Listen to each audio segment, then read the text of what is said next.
What's up, what's up, what's up, everybody? It's that time of the day, that time of the week, that time of the month.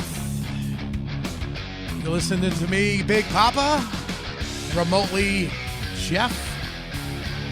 What's up, everybody? Yeah. And it's the Good, the Bad, and the Ugly show. Yeah. Woo. Turn this music down. I'm hitting the wrong pot there. Dude, what's going on? Got the case of the sniffles? Yeah, a little bit. Yeah, it's too bad. I don't wanna come over and give it to you, man. So I figured, Well, it's not like we're gonna be kissing. Not Not anymore. now. Have a good week. I did. Great weekend, actually. Had took all the kids and the grandkid to Crit's Farms. Nice. Did some, where they can do apples and you can drink beer. Yeah. Or, yeah. Mm-hmm. That's good. Mostly cider. You know my favorite cider. Oh, yeah? Yeah. Which one is that? Dickens. Yeah. Anyways. Maybe it was Insider. Yeah, but this is going to go off the rails quick if we don't reel it in. Yeah, better stop now. Yeah, I just got back from New Orleans. Cool. Did a lot of Cajun cuisine, and they had their show down there and everything, so it was good. But a story of another day. Hey, we have a great show for you today. How do we describe this? A gem. Yes. Hidden gem. It plays with some great players. He's a great player himself, and I'm pissed that he was just in town and I didn't get a chance to come see him. Yeah. But let's learn all about him. Mr. Brandon Gibbs. Yeah. To the studio. Doom. Dun, dun, dun. Jeff, can you see him now? I can. Okay. What's up, gentlemen? How are you? Jeff, Doing very well. Notice the painted walls. Just wondering. What's that? I was just wondering how long you're going to keep that paneling up. Until I move. Jesus Christ. Until your wife lets you out of the dungeon. Hey, well, I don't have much better. Look, this is what's happening behind me. I got amps. Well, maybe I do have it better. I don't. I like A full rack of cassettes behind you, though. Yeah. No, I don't have that. No. Look at that. That's something you don't see anymore. No. That's right there with it's not. gym shorts with stripes and stripes Right. gym socks. Got my and ones on, I said, Jeff, you need to put up your guitars hanging behind you. He's like, well, they're on the wall next to me. I'm like, well, that does a lot of good. A lot of good.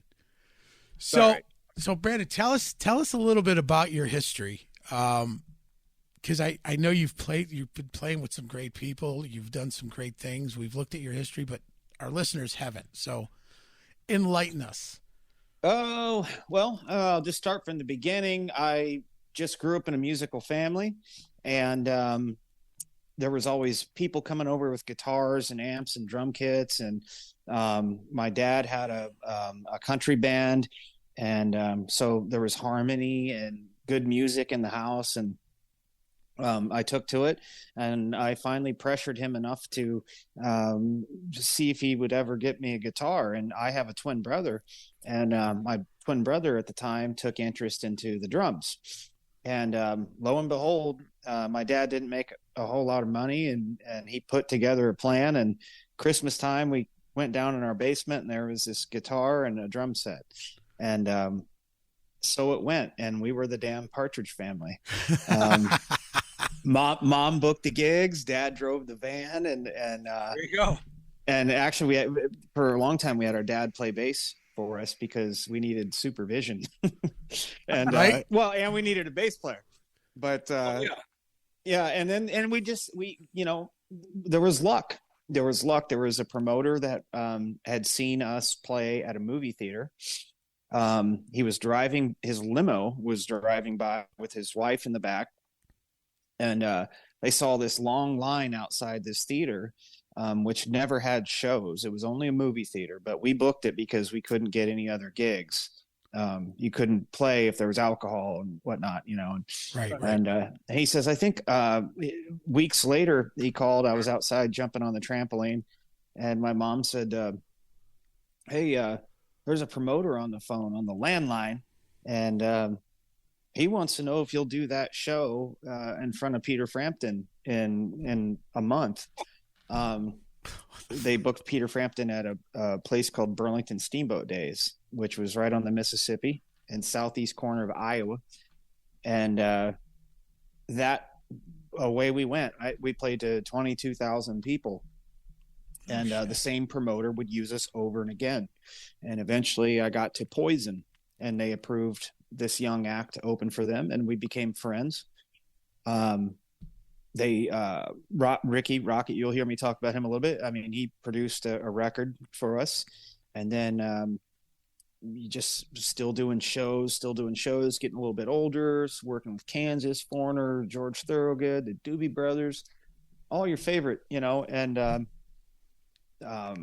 Rocket. I was out with Cheap Thrill with the Cinderella guys. I formed that band with Eric Brittingham and Jeff LaBar, and the late great Jeff LaBar. And my life just sort of got wrapped up in the coolest like genre that you could be wrapped up in, and with the coolest dudes. And Rocket eventually asked me to do some gigs with Poison, and then and Devil City Angels, and we did a record, got a record deal fairly quickly, put out a cool record, and it's just been kind of a whirlwind.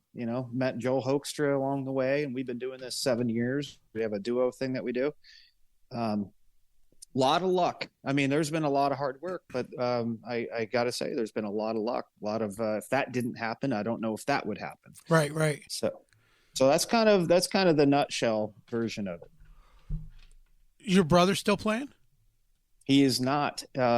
He did surprise me a month or two ago and came out to a solo show I had, and so I couldn't help but bring him up to sing a song. And I swear to God, he caught air. Like the first note, he jumped so high. I'm like, whoa, he's a police officer. Okay. Now. Okay. So just imagine someone like me, looks like me, identical twin, telling you to put your hands behind your back and take orders. They're just probably going to go, but he cut his hair. He's managed to make it work. So yeah, but he comes out from time to time. It's always great to see him. That's cool. And your parents, did they ever do anything recording wise, or was it always local stuff? Local stuff. No, they just, like I said, my dad didn't make a whole lot of money as a salesman, and he would supplement his income by playing every Friday, Saturday, and sometimes Sunday. And he was able to make, the house a whole with just, he was a busy man. Mm-hmm. That's awesome. So only local stuff, but it's been great to, invite him along to these big things. And he's extremely proud and supportive, and so is Mom. That's awesome. So when you first started playing the genre of music, who influenced you? The bug that I got the first time was B.B. King. Nice. B.B. King. And then after that, I just was obsessed with B.B. King riffs. And I saw Stevie Ray Vaughan on Austin City Limits. Mm-hmm. I was staying at my grandma's house for a sleepover, and channel all this Texan with this guitar and all this, and he played something. I'm like, whoa, like what is that guy doing? He's like damn near breaking this guitar, Right. Yeah. So I went to that, and then we actually got to work with a promoter that hooked us up with Jeff Healey, late great Jeff Healey. Mm-hmm. Wow. And so I got to work with Jeff a little bit on a show, and then Greg Allman said, "Oh, are those brothers in town?" He was friends with the promoter as well, and he gave us a free pass to come see him at the Fox Theater in St. Louis. And that was one of the coolest calls I ever got, because I was supplementing my income as a dishwasher, and the promoter called my mother to call work at a golf course to say, "Hey, listen, Greg Allman wants to say hi to you guys, but you have to leave work right now and start the 4 hours to St. Louis." And so I went to my boss. I'm like, I don't even know how to tell you this, and you're probably going to call me a liar, but Greg Allman wants to meet my twin brother and I, and please. And he gave a little flack, and then he goes, "You're really serious?" I go, "I'm so serious." He goes, "Well, get out of here. Get out of here." Right. That's cool. Awesome. Yeah. That's fantastic that, Greg Allman calls you and you go, Yeah, right. okay, I'm gone. That was like my first glimpse of a rock star. Really? Okay. Yeah, like I was into the blues stars, but I always looked at Greg as, God, the guy was dating Cher, maybe married to Cher, and private jets and his long hair, and he came out of the back of the bus and tell me about you. He was a Southern boy, tell me about that band that I keep hearing about. Right. And I'm like, this bus costs more than any house we've ever lived in. Like, this is so surreal, So that was very inspiring. Did you ever go ahead. I've always been a Brothers fan. Yeah, me too. A1. Yeah. And it's just to see something like that I'd have been done. It just motivated me. He gave the biggest piece of advice he gave us was to play anywhere and everywhere. And we took that to heart, and that's what we did. And we weren't too egotistical to not play. We'd play in someone's birthday party if they were interested, and just getting the chops going. And that was all Greg. Just don't say no. You're not there. You're not in that position to say no yet. You play anywhere and everywhere. I don't think the way things are today, anybody is saying no to anything. I've seen really big shows that have been in some small venues, and I just saw Ace Frehley at a small little theater, and I was like, man, from selling out arenas throughout his career to this. But then he's back into playing another arena somewhere else, but he's just taking on the shows, and I think that's good. It's funny you say that, because I was just having this conversation with one of the bands that opened for us in the UK. I don't look at any offer as offensive. I never look at it as a step below. If anyone is excited to have us, we sort it out. And that's, you're in the music business. Right. It's got to make sense, of course. Right. But I just have fun singing and playing for the people. Don't matter if it's your grandmother's kitchen or an arena somewhere that we don't always get to play those. We get blessed with them, is how I look at it. This is a cool show happening, but that's not reality. 100% of the time. One of the things I read was you were known for the small little intimate setting you did in France. And Rolling Stone picked up the story. I mean, how many people get in Rolling Stone in their career? It's freaking cool, dude. It's happened twice now. One, I think I accidentally got in there because I wore jeans to a concert on the beach, and I wasn't playing. I just went to go see it. And we were on this Monsters of Rock thing I'm sure you've heard of. Mm-hmm. And I went there, and there was this really cool tattooed girl that the press or whatever assumed I was with her, and I wasn't. Like, she had her dad with her. And so we're just walking down the beach, and someone snaps a picture, and I look ridiculous. It's like the hottest day of the year, and I'm in jeans. And so that was one. But then the second one was, and then they did cover when I was with the Cinderella guys. They did put in a picture of me and Jeff actually playing a show. But the one we did that you're speaking of, I didn't know that they were going to do that. I thought, hell yeah. That's cool. Right. It's a very small venue. It's not, it's going to look different probably to a Rolling Stone editor or author, but what's not to love? You're playing music for a living. I think that was like the icing on that whole article, was the fact that it was a very intimate gathering, and they wrote great things. So, not too many people can say that, whether you play big arenas or not. How'd you get hooked up with Joel? Same organization, Monsters of Rock. Mm-hmm. We were doing a cruise. I think it was titled Shredders of the Deep, and it was more focused on guitar oriented artists. And of course, I mean, he's definitely one to be reckoned with. And I skated under the limbo line, in my opinion. I'm like, oh, I'm on here, okay. I can play guitar, but I'm more blues. This is a lot of finger tapping and shredding. But meet and greet. There was a meet and greet where I looked at my itinerary and I was scheduled to do a meet and greet with him. Right around that time, the record, Devil City, self-titled record, Devil City Angels came out. And they had that, the DJ had that playing during the meet and greet. And so he says, is this your, I was telling him about my record. And I go, I think they're playing it right now. This is your record. Yeah. And he goes, I like it. And anyways, I said, well, I sometimes do those intimate acoustic shows. And if you're ever interested, he goes, I'm totally interested. So we just exchanged numbers. I got home maybe 3 weeks later and a promoter called and said, well, I saw you at the meet and greet with Joel Hoekstra and you guys look like you were getting along. Would you ever play together? And I said, well, let me text him. Cause he goes, yeah, man, let's do something. And here we are, 7.5 years later, done 3 overseas tours. It's bunches in the United States. Mm-hmm. We get along super well.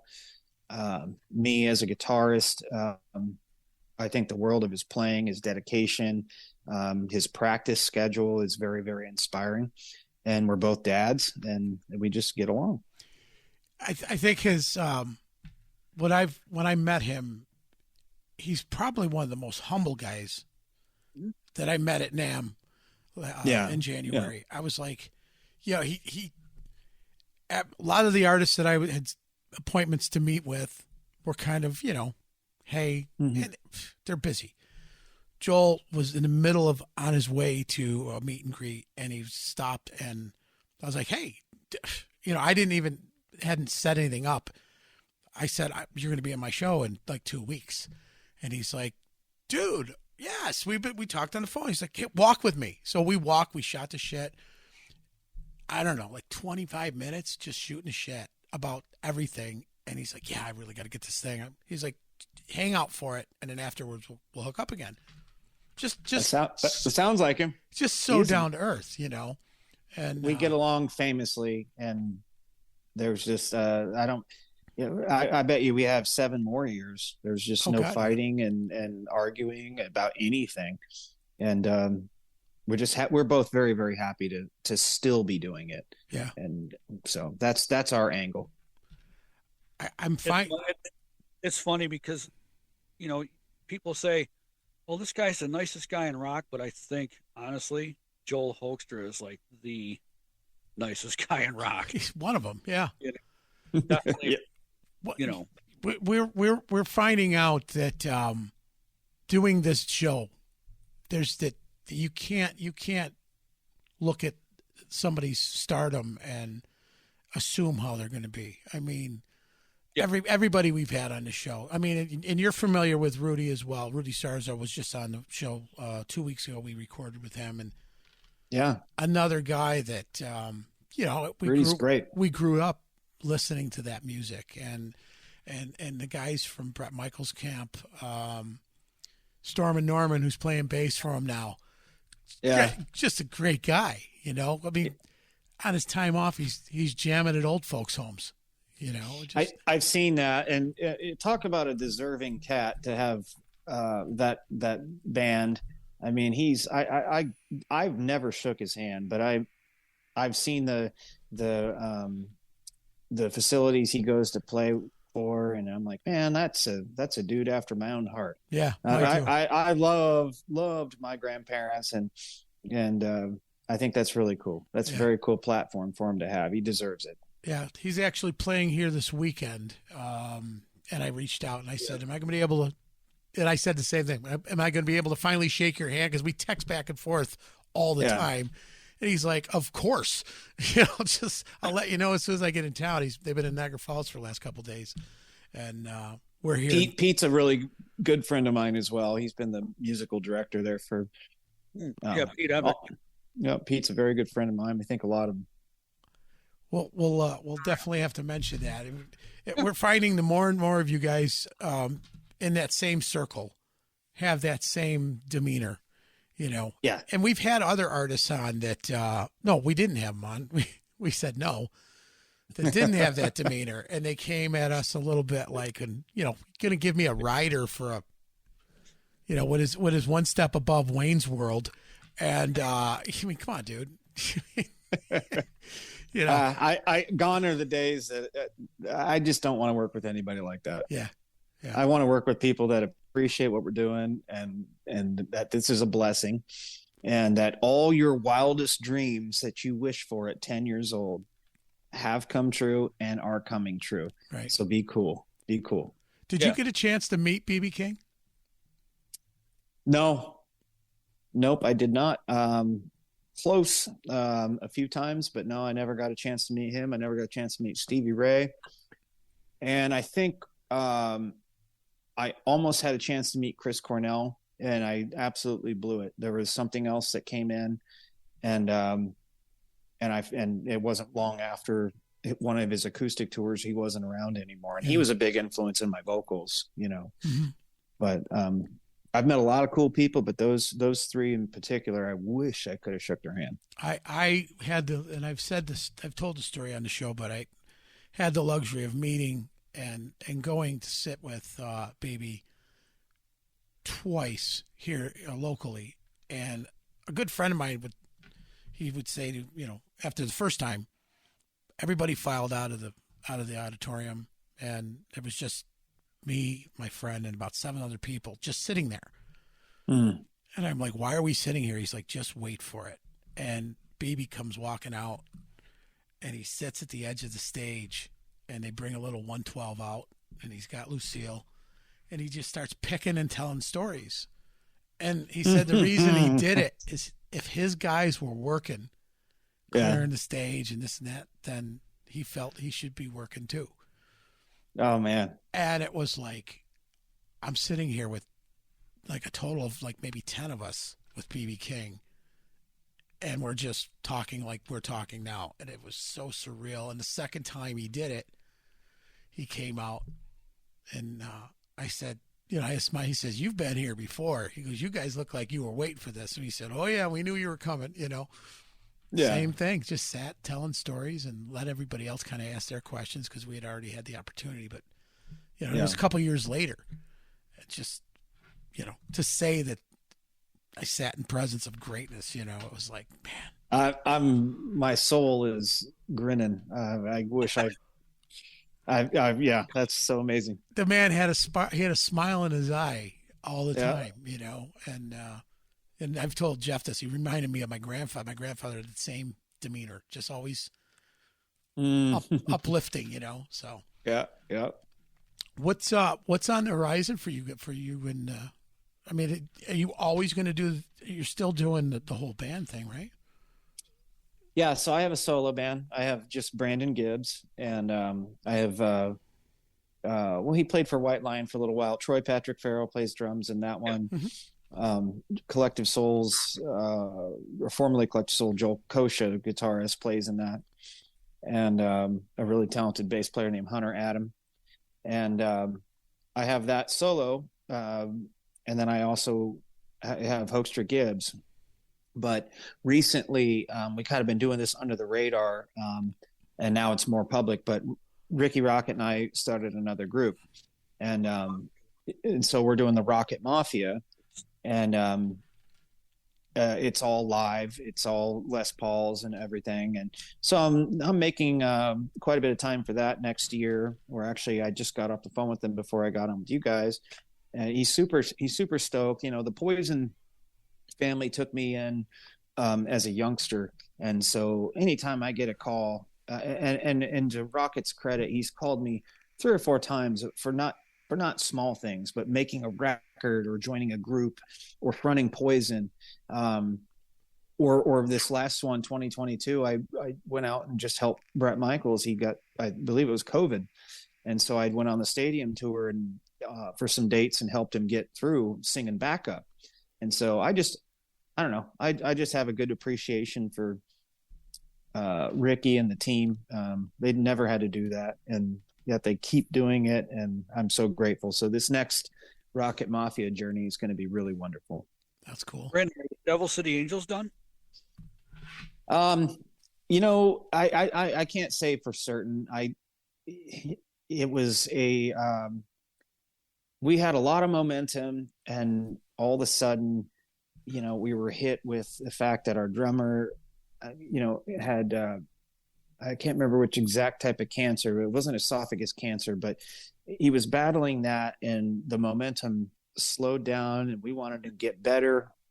Of course, Tracy Guns has LA Guns, and he has to work, and Eric Brittingham has to go to work, and it just never came back intact like it was. Yeah. I'll say never because we made a fantastic record together. But I you know, it would have to, in my opinion, it would have to be the four of us to do it, you know, and to get that kind of spark before, you know, watering it down. And we've tried. We did a whole run with another guitar player, and it's great fine. But I just remember what it was like when the four of us were in a room, and if we were to do something again, it would be best if it was the original four. Yeah, because I'll tell you honestly, one of my favorite songs that you guys put out 4 years ago was Testify. Oh yeah. Yes.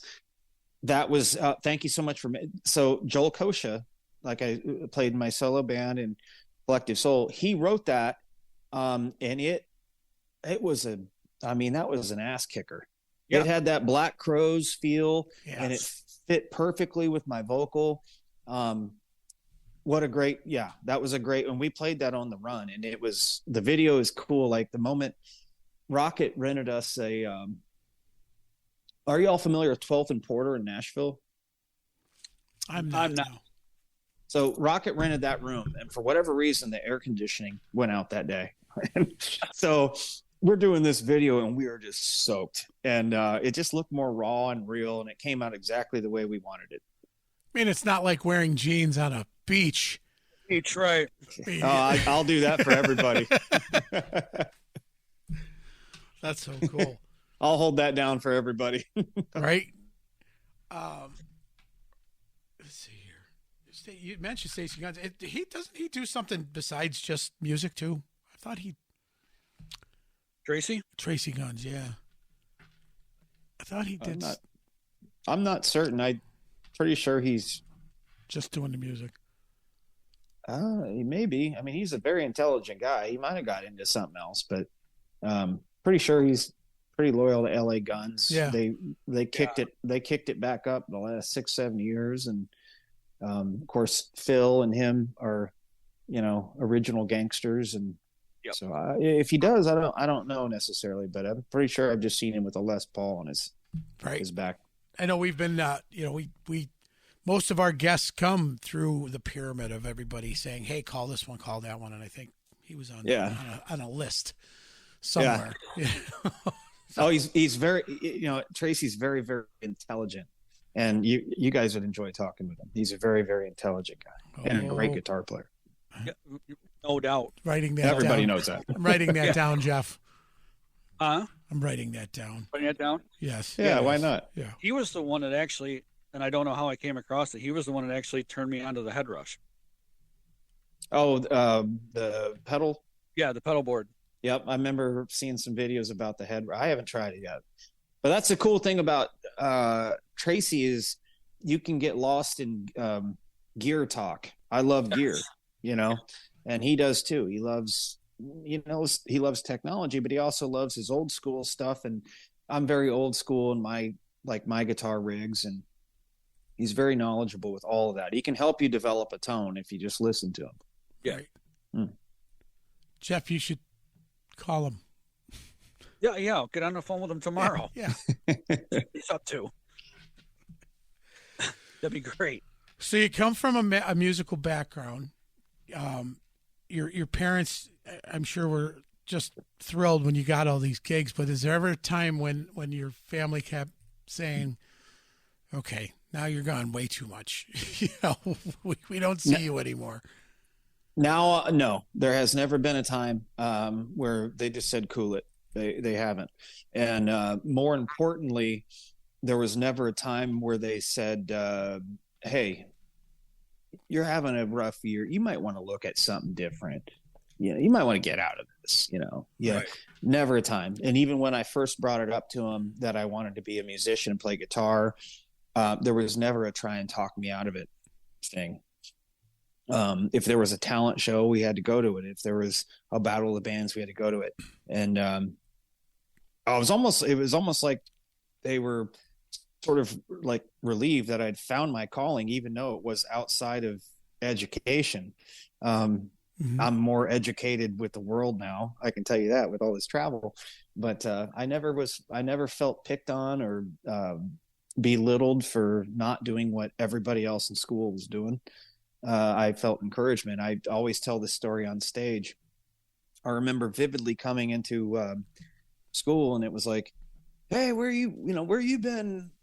Soccer matches happening. Where's Gibbs? And it's like, well, my brother and I had a show with Kansas. My dad drove us there. That's when we were at the game. Oh wow! So my upbringing was a little different, Yeah. When you go back, did they roll the red carpet out and you're the coolest thing that's ever walked out of the front door? Or? My parents? Well, no, I'm talking about like your old alma mater and all that. Oh, I gotta. In my hometown where I went to school, it's nothing but love anytime I go back, and especially if I include my brother, that's what they remember. They remember like these two kids that actually kind of put one foot over the fence and did something. And in the music business, where we are from, unheard of to make it in the music business. You could do sports, you could get scholarships, but music business, no one knew anything about that. Where were you from? We grew up in a really small river town, right on the Mississippi in Fort Madison, Iowa. Oh, okay. And we that's where we hubbed out of. It's just almost hard to even believe that that was home base, but that was for a very long time, a rock throw from the big old Mississippi. Brandon, does your brother miss it? Yes, he does. I'm going to answer for him. Okay. Yeah, he does. Is he still living vicariously through you, or through you, or no? Well, what's funny is like my brother, he'll call and ask questions. First of all, you got to understand his favorite drummer in the world is Ricky Rocket. Nice. Okay. And it wasn't because Ricky and I started working together. It was like at 11, 12 years old, he wanted to be Ricky Rocket. And the stars aligned where all of a sudden my boss is Ricky Rocket.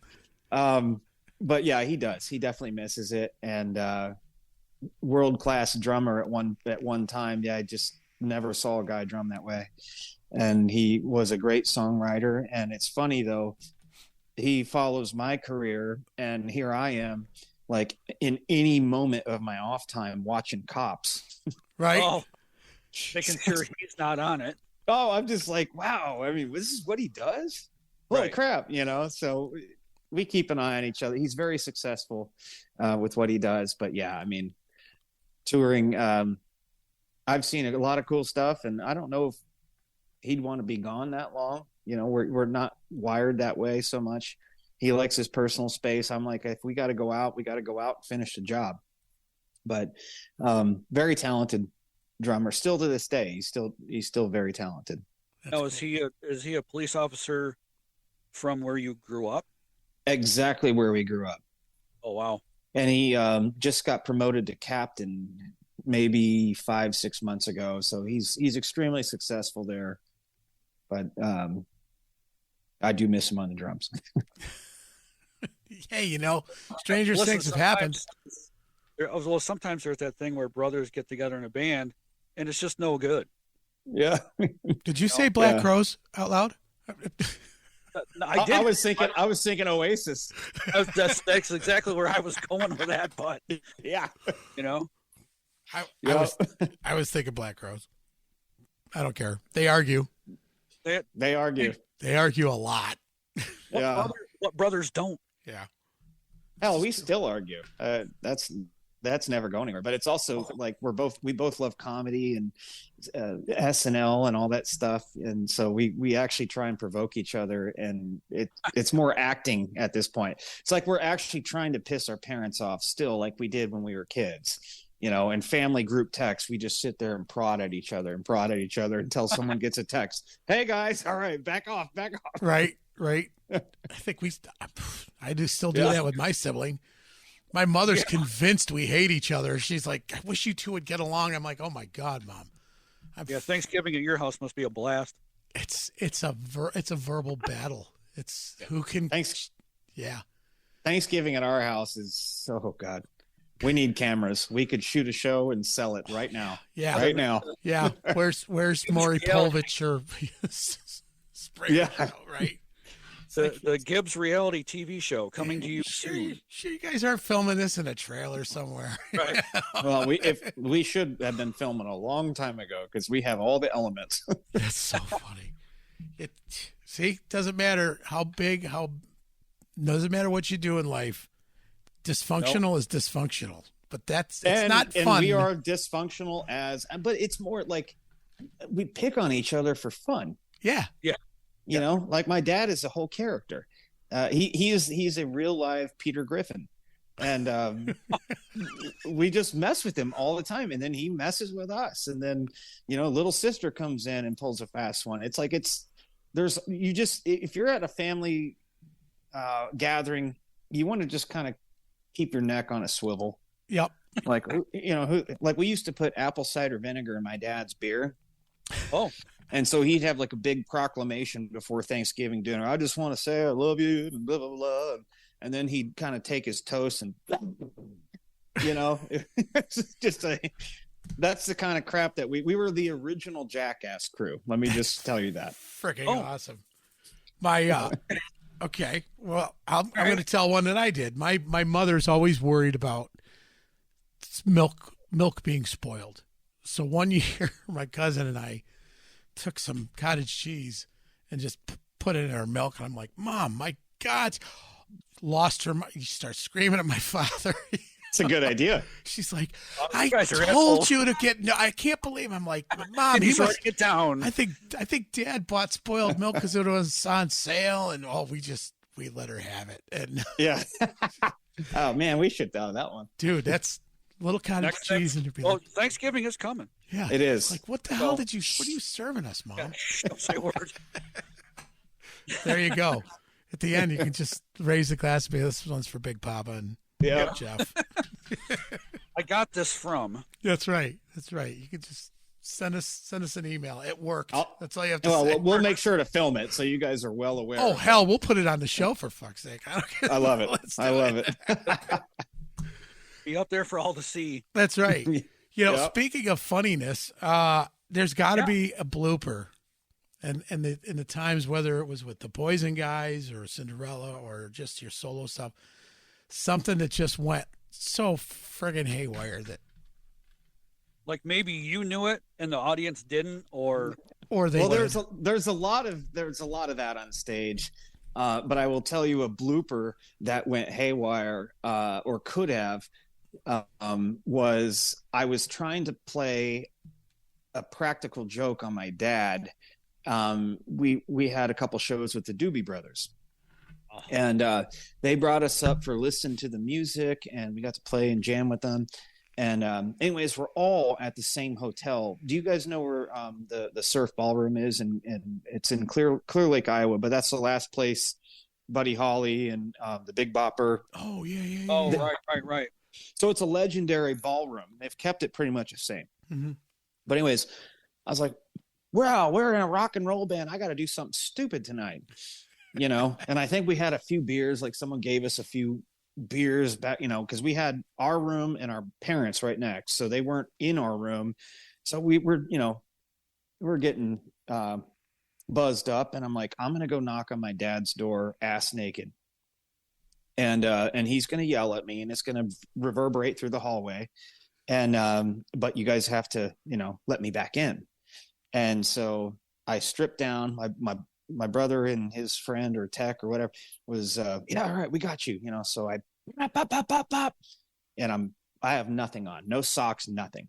And Dad's not coming to the door. The next thing I know, I look down the hallway, and there's Pat Simmons of the Doobie Brothers having a conversation with his manager in the middle of the hallway.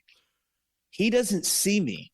His manager doesn't see me. And I am crouched, just freaking out by like a furnace covering my genitals. I'm like, they were so nice enough to let us listen to music with them. And here I am pulling a prank at a hotel that I know way better than to do. And my guys shut the door on me. It's like, as soon as I tried to run back, they shut the dang door on me. And they were just cackling, crying, laughing. And like, no, you don't understand. That's here. The Doobies are here. Let me fucking in. Let me in. So that was the other one that I can remember is jumping off a stage with a wireless unit.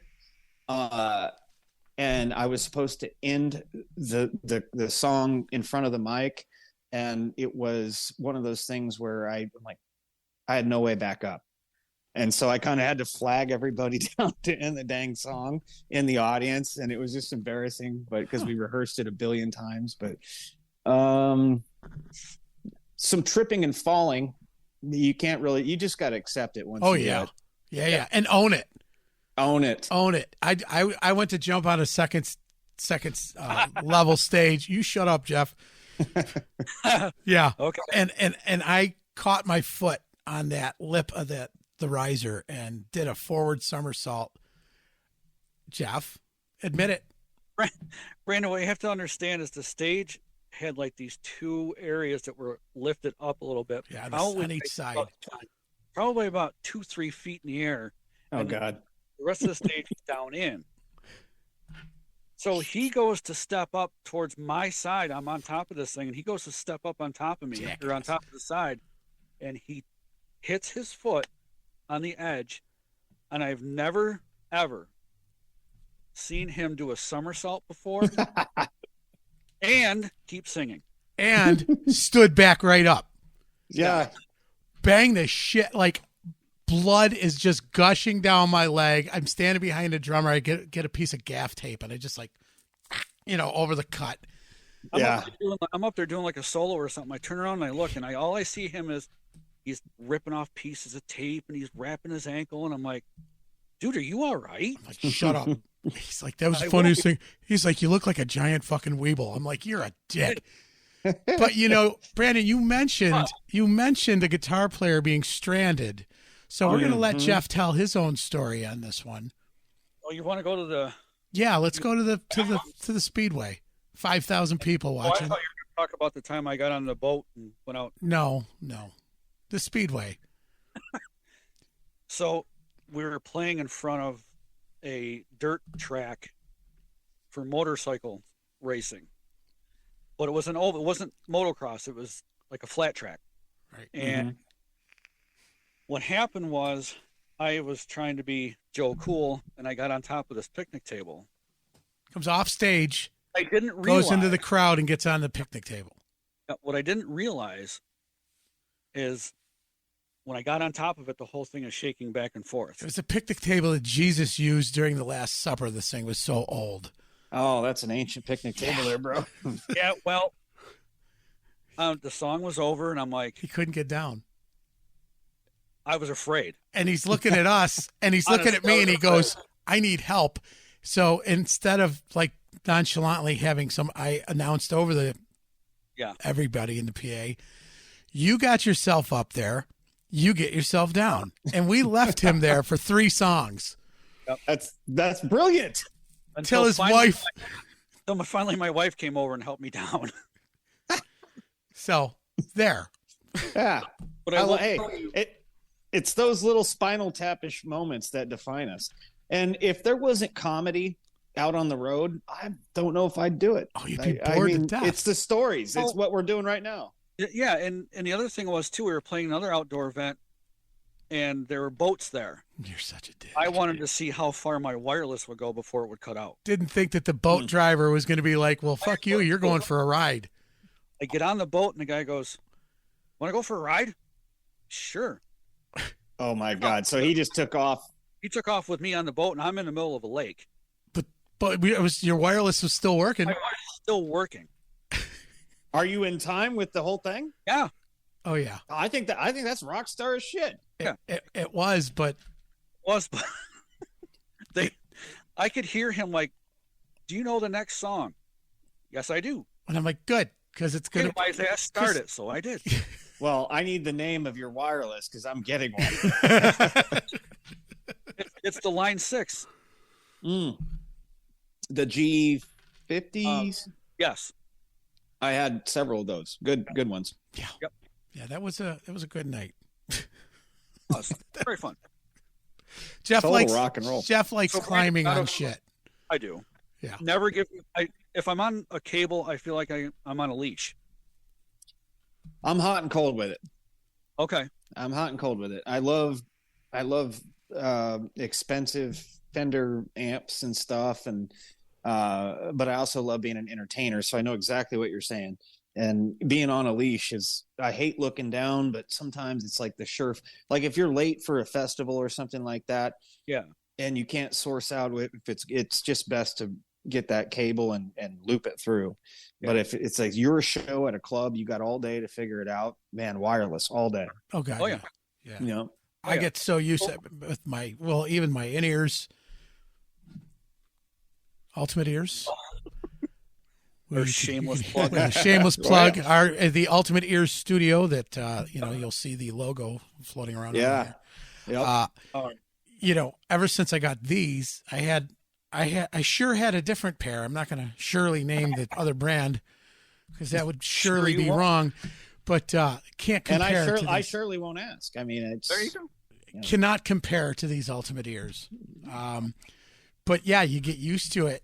And then when you go, somebody says, "Hey, come on up and sing a song or two," and you're on the leash and you've got the monitors only here, or it's like, dude.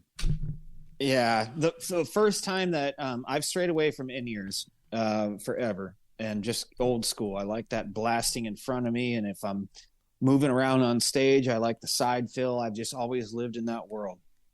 First time I did the in-ears was Bobby Dahl gave me a set to do the some of the stadium tour dates, and he ran it up my back, and he's like, "You'll never go back."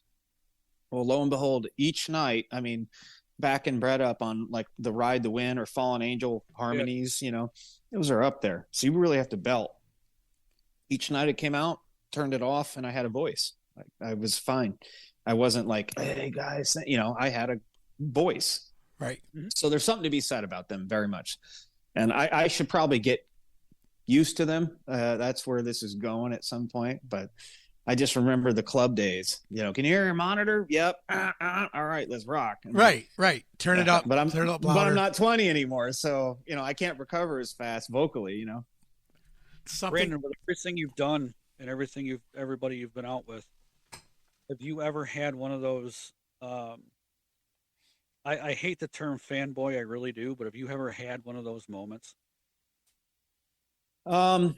Yes, but you'd be surprised with my answer, and Hoekstra has some of the same answers. I was around rock stars so much that my hobby would be to like watch like UFC fighters, and I became starstruck with them, and I started, for instance, like, I don't know if y'all remember Matt Hughes.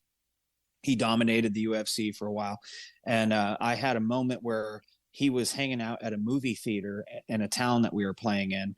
And I was him and his twin brother. And I walked right up to him and like, "Hey, Matt, I'm just a huge fan and just seeing his, chiseled figure. And I've watched him beat so many people up. I was a fanboy. Total fanboy. I didn't have it in my heart to, can you sign? I just asked if we could do a picture because I had my twin brother with me. And so I think more, I'll take that back. Gene Simmons, I worked with him about 3 or 4 weeks ago. Okay. Starstruck, larger than life. And his personality on TV is the same that you get in a room with him. Yeah. And he was super kind. but at the same time, you could not pull one over on him. No. At all. So yes, Gene Simmons would be at the top of the list for Starstruck. I never thought we were going to work with them. And when that came through the email, I'm like, all right, I'm going to keep my distance. I don't want to be that boy, but he invited me to his room. And he had a signature root beer he was giving me and Joel, and just told cool stories. Yeah. So it was one of those deals where I left a bigger fan. Like, there was nothing weird, no rock star shit. He was just Gene Simmons holding court, and that was pretty cool. Yeah. I've heard different stories about Gene.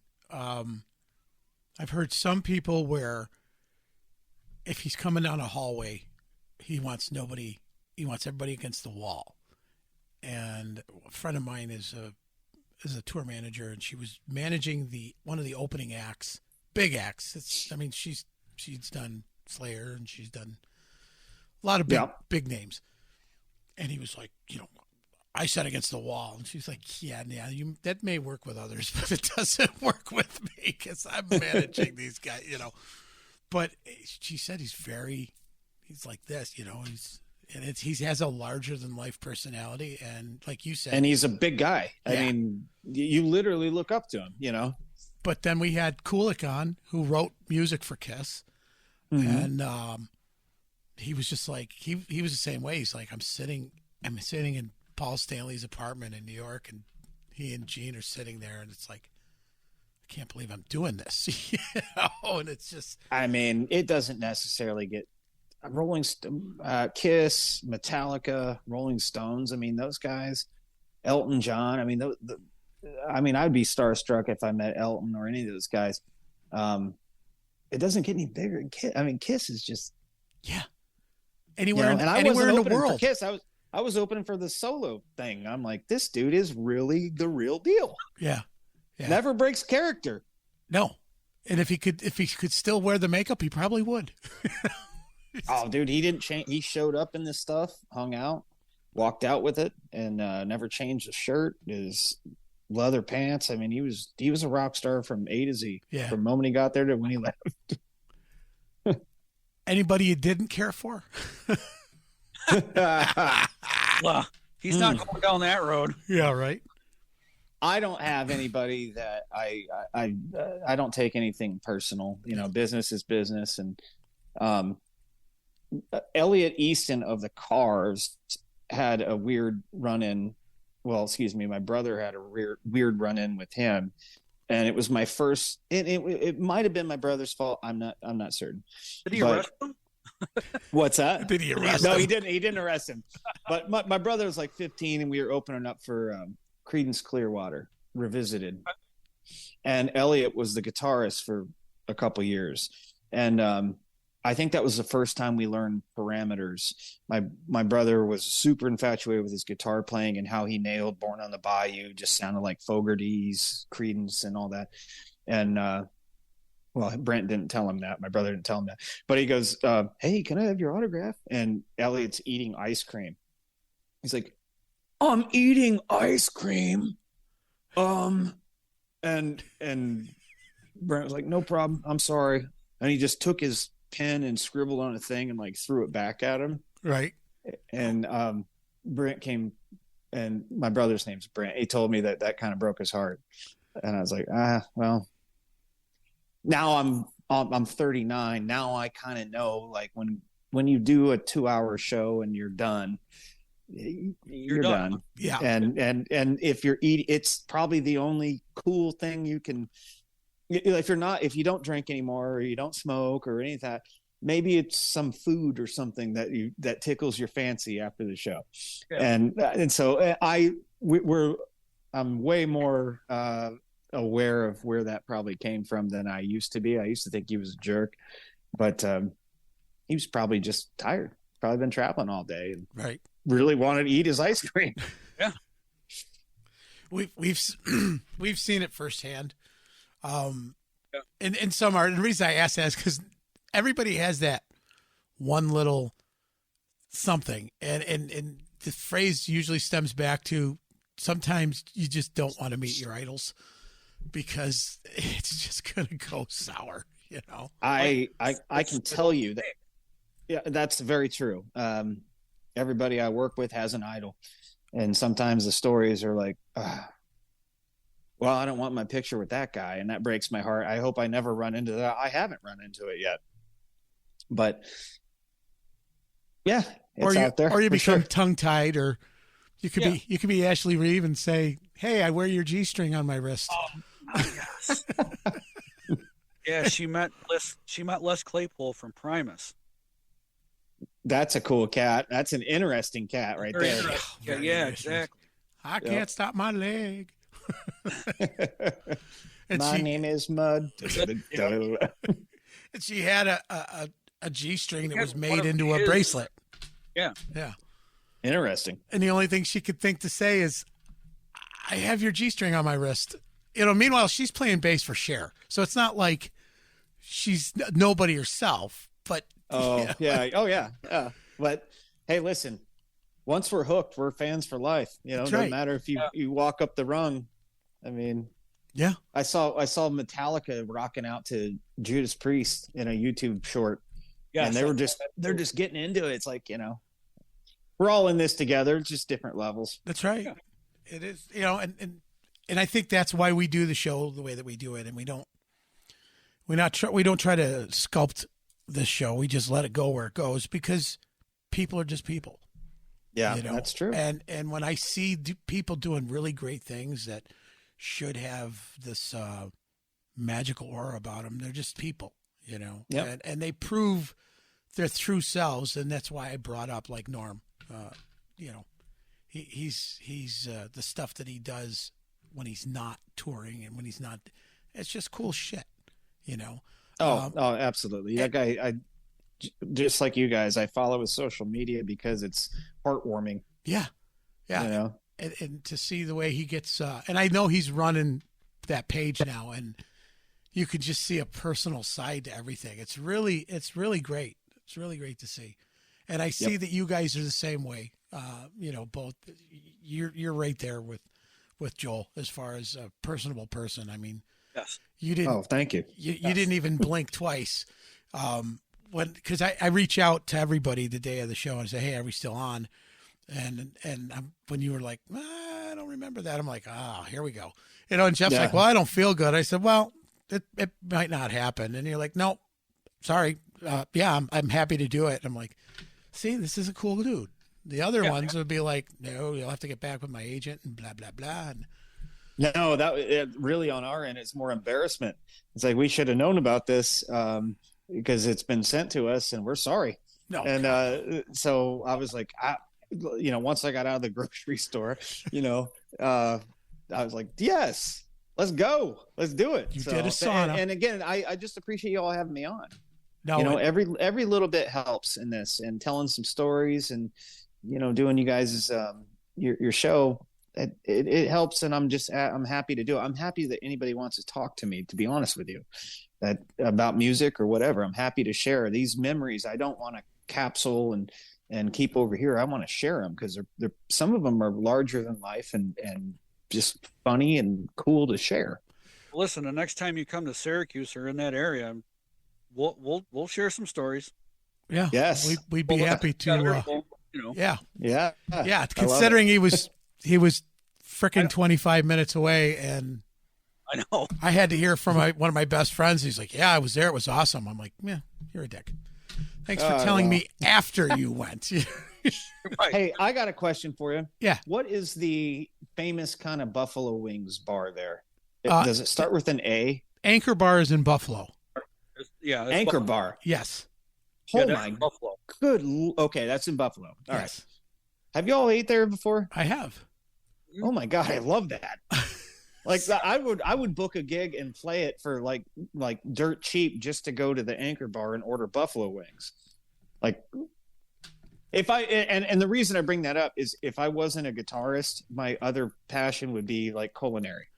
Okay, so I'll tell you this. We have a blues fest here in Syracuse. Now, our wings are just as good as the Anchor Bars. So really, I'm going to see what we could do. I was just yesterday talking to the head of the festival, and it's world renowned. We get people from all over the world for this, our Blues Fest. And I will see if we can get you guys out here for that. Yeah. I would love that. And we'll pay you in chicken wings. I'm cool. We just got to run it up the rung. Hey, Hoaxer, we're playing for chicken wings. He might be down with it. I don't know. I have no idea. Do you know Stoney Curtis? I do, but not. I know of him from the club Vamped. We crossed. I played there so many times, and he's got gear there. And yes, I do. Yep. We're trying to. We are trying to do a show here locally. We've got a venue that's about 1,000 people, outside venue. We want to try to bring like-minded, like-genred people together to play a show here. I think that would be a great fit. Have you guys come out and play? Bring Jason Charles Miller out. Jason's I don't know. Do you know Jason? No, I was thinking you might say Eric Gales is going to be there and bring him out, or I'm like, well, I don't know him, but I would love to see him. I'd love to see him play. Well, we're talking who's been on the show so far, so we'll have to get Eric on. Yeah. Eric Gales. I'm writing it down. But I think that would be cool to have you come out here. Well, it's been a dream of mine to do a blues set, like I did when I was growing up. Right. It's been a dream of mine to do that. So if you ever, definitely consider me, if you would. I'd love that. Yeah. Ben Morrow, I don't know if you know Ben. Ben played with Lionel Richie for 17 years and Sharon. Oh, wow. He's touring. Dang. He's touring on his own right now, and actually, he's out with Don Felder right now. Oh, crazy! He had shows with He had shows with Don Felder, just not long ago. He had shows with Don Felder. He had. Yeah. When he's in town, he's from here originally. So whenever he's in town, Jeff and I usually will come and we'll play. I'll sing, I don't know, 2 or 3 or 4 songs with him, and then Jeff will get up and play guitar. But we're always we want to bring more and more people that we've had on the show into our own, version of the Eddie Trunk show, I guess. I love it. I love it. The good, the band, and the not so ugly, But we would love to have you out here. And think of me, man. I would appreciate that. Without even question. He did say earlier that he would play anywhere. Yeah, I did say that. Yeah, my daughter's getting married next year. You want to play there? For chicken wings? Well, for chicken wings. Are those wings going to be there? Yes. I'll drive to Buffalo and get Anchor Bar. You don't even have to ask. What song does she like? I'll work it up right now. I'll work it up when we get off the phone. Start right now. Brandon, you got to watch the Joey Allen one. Watch the Joey Allen one. He talks about Anchor Bar with Mick Mars. Mick loves chicken wings. They ate there the night before their show. And then all of a sudden, they're there. No, Mick Mars likes mild. Well, yeah, but they gave him the hottest suicide wings, and they put him in his mild box. Lord. And Mick went to go eat one, and he put it up to his lips, and it just touched his lips, and he was like, "You motherfuckers!" He said his lips burned the whole show, and they were like, "We're gonna get fired." But they changed their rider that day. They got rid of catering, and they wanted only Anchor Bar wings, and they had one of every, one box of everything. God, Motley, please accept me. Bring me in. If wings on catering all day, I'm there. Dude, I'm going to send you when we'll get your mailing address. We will send you one of our T-shirts for the show, but I will send you the Anchor Bar has their own hot sauce, and I will send it to you. Oh yeah, now we're talking, guys. Yeah, no, I will send you a bottle of that. Okay. And then thank you. We'll have to send a T-shirt that looks like that banner behind Mike. Yes. So then next time you're on the show, you have to wear the T-shirt. We'll have to send that and some dinosaur barbecue. That's famous too, isn't it? Yes, it is. It's been on Band versus Food. It's been on Diners and Drive-Ins. They're here all the time. Yeah. So I love it. We'll send you some of that stuff, knowing that you're a foodie. Thank you, guys. So yeah, definitely. That'll be a down payment for Jeff's daughter's wedding. Oh, okay. That'll be the deposit, as they say. Yeah. Yeah. Jesus Christ. You know, the worst part is this. I'm gonna have to edit this part out because he'll say this is now a binding contract. You know. Oh yeah. No, not at all, dude. Yeah. No, that's all right. All good. I'll throw out to my people wings, and they'll go, "Yep, he was serious." Yeah. See, there you go. Yeah, right. Dude, I have to thank you so much for being on the show. It's like I can't believe it's been an hour. It's gone like that. It's gone. Oh, well, thanks for having me. And again, I'm sorry about the confusion today. I'm glad we got it worked out. Never. This has been a fun chat. Yeah, definitely. We would definitely want you back, and you know, probably 3, 4, 5 months or whatever. So I'll send Diane the text and say, hey, how about these dates maybe? Yeah. But in the meantime, shoot over that home address and we'll go from there. Yeah. So I will do that, and maybe I don't know if I can announce it or not. Well, hell, I don't care. It looks like the Rocket Mafia will be. I won't give the dates. I'll just say the venues. In February, we'll be at the Whiskey A Go Go. nice. And Counts Vamped in Las Vegas. That'll be the kickoff of Rocket Mafia. Okay. Awesome. So I won't say the dates because I just want to make sure that they're double, triple, in stone. But that's what's happening for me is throwing the Les Paul on for a little bit and some Rocket Mafia, Hoekstra Gibbs, and the Anchor Bar. Nice. And the Anchor Bar. Dude, I'm telling you, you'll love the wings here. Yeah. Right. And the next time you're up in the area, we'll take you for some wings. Yes. Deal. Thank you, guys. Jeff's treat. Yeah. Oh, really? Oh yeah. Jeff's treat? Jeff's right. treat. Yeah. So I can get some and freeze them and send them home on Jeff's dime. I got it. Okay. Do whatever you want, dude. Well, it's been a pleasure, guys. Thanks for being awesome. I'm sorry about the confusion earlier. And if Ricky Rocket and I are touring and you want to bring him on, maybe I can holler at him and we could do a tandem, thing with y'all. And We would love it. yeah, keep the music alive. We appreciate y'all. It makes a difference. Definitely. Keep doing what you're doing. Keep being cool. Because we always say the same thing, Jeff. Don't be a dick. Yeah, don't be a dick. There's nothing worse than that. And on that note, I'm not going to be a dick, and I'm going to sign off. I love you guys. Thank you. Peace, brother. Thank you. Peace. All right, take care. All right, see ya. There you go. My friend. Another one in the can. What a great guy. Yes, definitely. Dude, let's go through this. Yeah. You've been listening to The Good, The Band. The Ugly. I'm Big Papa. And I'm Jeff. Just Jeff. Just Coming to you live from the Ultimate Ears studio where you can hear your own tears.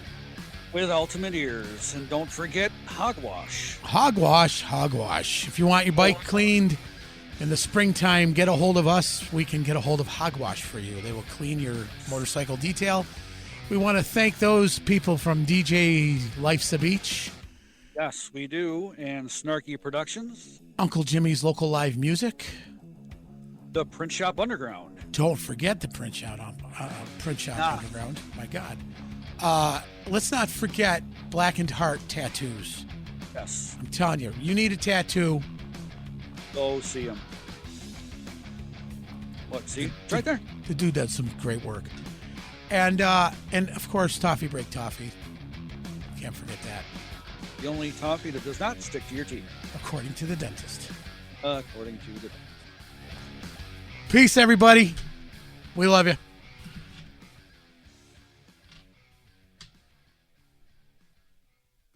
Recording stopped. Dick.